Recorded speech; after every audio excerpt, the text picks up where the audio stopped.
वंदे मातरम। भारत माता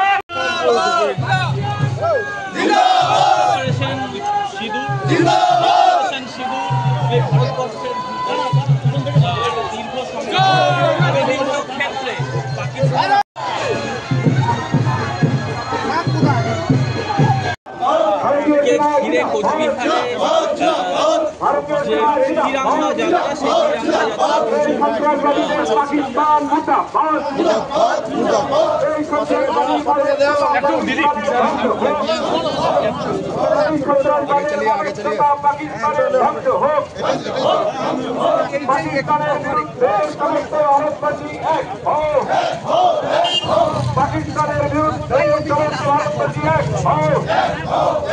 সেই পাকিস্তানের তারা লাগাম হুঁশিয়ার, পাকিস্তানের তারা লাগাম হুঁশিয়ার।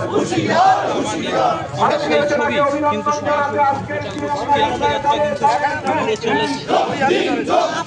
ভারতীয় সেনার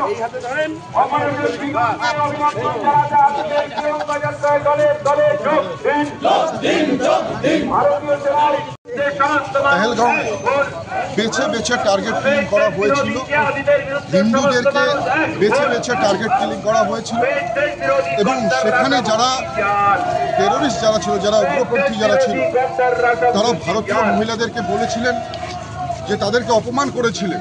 সেই অপমানের বদলা নেওয়ার জন্য আপনারা দেখেছেন যে ভারতীয় আর্মি যেভাবে পরাক্রমী শক্তি দেখিয়েছে এবং অপারেশন সিঁদুরের মাধ্যমে যেভাবে গোটা পাকিস্তানকে বিধ্বস্ত করে দিয়েছে, যেভাবে করার জবাব করা প্রহার পাকিস্তানকে করা হয়েছে, এর নজির কিন্তু এখন পর্যন্ত অন্য কোনো সারা বিশ্ব কিন্তু খুঁজে পায়নি। এবং শুধু তাই নয়, পাকিস্তান যেমন আজকে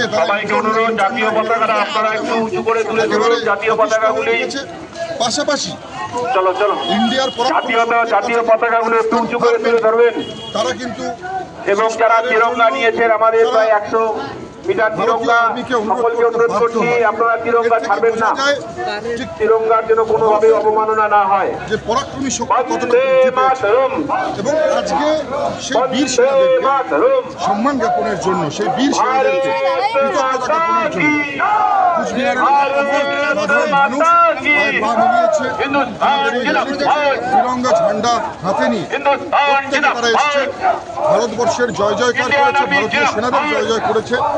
একটা কথাই বলবো যে এই জয়ের পর আমরা নিশ্চিতভাবে বুঝতে পারছি সমগ্র ভারতবাসী, বিশেষ করে আমরা পশ্চিমবঙ্গের মাটিতে দেখতে পাচ্ছি যে যেভাবে দেশের প্রতি মানুষের যে দেশ মায়ের প্রতি মানুষের যে ভাবনা সেটা আরও গভীর হয়েছে এবং নিশ্চিতভাবে জাতীয়তাবাদী মানুষের সংখ্যা আরও বৃদ্ধি পেয়েছে। এবং আজকের দিনে আমরা বলতে পারি যে নিশ্চিতভাবে এই সাধারণ মানুষ এটা প্রমাণ করে দিয়েছে যে যে কোনো বিপরীত পরিস্থিতিতে দেশের সেনা যখন তার দেশের জন্য লড়াই করবে, ভারতবর্ষের বীর সেনারা যখন লড়াই করবে, ভারতবর্ষের প্রত্যেকটা মানুষ তাদের পাশে থাকবেন, তাদের সঙ্গে থাকবেন এবং তাদেরকে শক্তি যোগাবেন।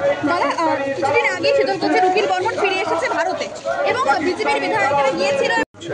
করবার ক্ষমতা তাদের কিছুই নেই। আমরা আমাদের সেনা পাকিস্তান অপহরণ করেছিল, আমরাই ফিরে এনেছি, ভারতবর্ষের কেন্দ্রীয় সরকার ফিরে এনেছে। উকিল বর্মনকেও ভারতবর্ষের কেন্দ্রীয় সরকারই ফিরিয়ে নিয়ে এসেছে। এখন বাজার গরম করবার জন্য তৃণমূল কংগ্রেস এই সব কিছু করছে। দেখুন, তৃণমূল কংগ্রেসের রাজনীতিটা হচ্ছে জোর যার মুলুকতার, গায়ের জোর দিয়ে তারা সব কিছু দখল করতে চায়। মনে রাখবেন, গায়ের জোর দিয়ে সব কিছু দখল করা যায় কিন্তু মানুষের মন কখনো জয় করা যায়। বলছি যে দাদা, উকিল বর্মনের ছেলেকে হসপিটালে একটা চাকরি দেওয়ার কথা শোনা যাচ্ছে, কি বলবেন? দেখুন, তৃণমূল কংগ্রেস এর আগেও বহু লোককে চাকরি দিয়েছে, আবার দেখেছি সেই চাকরি চলেও গেছে। আজকে শিক্ষকরা রাস্তায় বসে কাটছে দিনের পর দিন, তাদের উপর মমতা বন্দ্যোপাধ্যায়ের টিকটক স্টার এসডিপিও তিনি গিয়ে লাঠিচার্জ করছেন, তাদের উপর নির্মম প্রহার করছেন। একদিকে হাজার হাজার 25,000 মানুষের চাকরি চলে গেল, আর কাউকে গ্রুপ ডি চাকরি দিয়ে এমন কিছু মহানতার কাজ তৃণমূল কংগ্রেস করছে না। নিশ্চিতভাবে বলবো, সেই লোকগুলোর পাশে থাকবার জন্য যারা চাকরি হারা, যাদের নিজেদের কর্মসংস্থান হারিয়েছে, যে শিক্ষকরা রাস্তায় বসে কাটছে, তাদের পাশে তৃণমূল কংগ্রেস থাকবার কথা নেই।